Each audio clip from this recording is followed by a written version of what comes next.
30 Δεκεμβρίου του 534 μετά Χριστόν. Η δεύτερη και τελευταία έκδοση του Ιουστινιάνεου κώδικα τίθεται σε ισχύ στη Βυζαντινή Αυτοκρατορία. Ο κώδικας του Ιουστινιανού είναι ένα μέρος της κωδικοποίησης του ρωμαϊκού δικαίου υπό τον τίτλο Corpus Juris Civilis, που η σύνταξη του διατάχθηκε στις αρχές του 6ου αιώνα μετά Χριστόν από τον αυτοκράτορα της Ανατολικής Ρωμαϊκής Αυτοκρατορίας Ιουστινιανό τον πρώτο.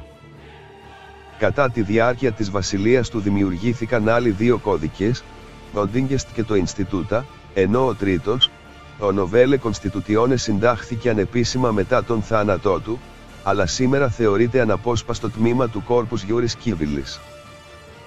Λίγο αφότου ο Ιουστινιανός έγινε αυτοκράτορας το 527, αποφάσισε ότι το νομικό σύστημα της αυτοκρατορίας χρειαζόταν αναθεώρηση.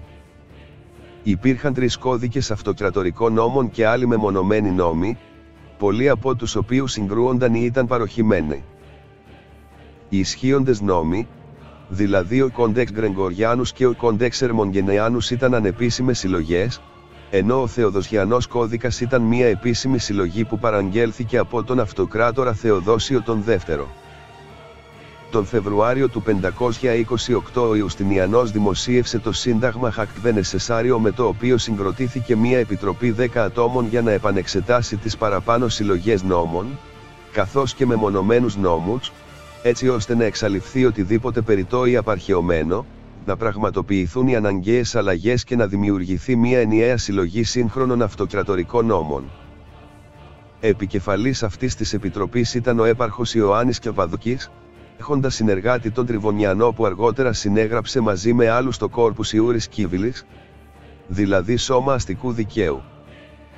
Η Επιτροπή ολοκλήρωσε το έργο της σε 14 μήνες και η συλλογή δημοσιεύτηκε τον Απρίλιο του 529 υπό τον τίτλο Constituto Summa ή αλλιώς Πανδεκτής.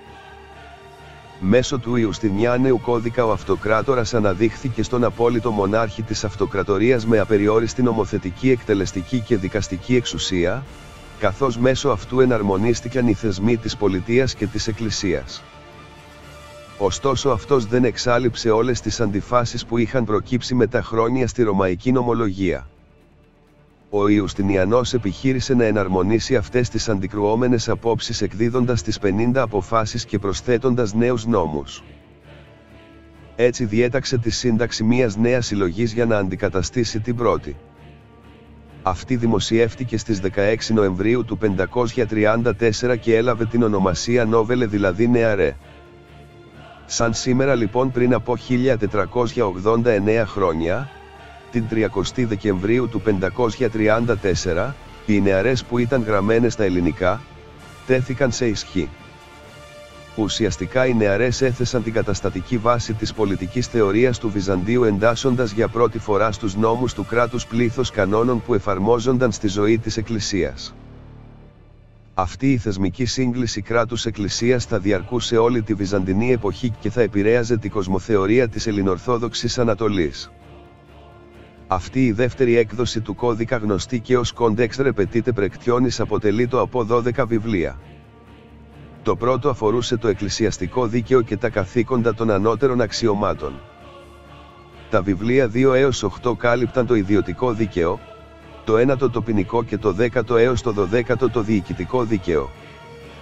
Σήμερα δεν έχει ανακαλυφθεί κάποιο χειρόγραφο από εκείνη την περίοδο παρά μόνο ένα βερονέζικο παλίμψιστο με αποσπασματικά κείμενα.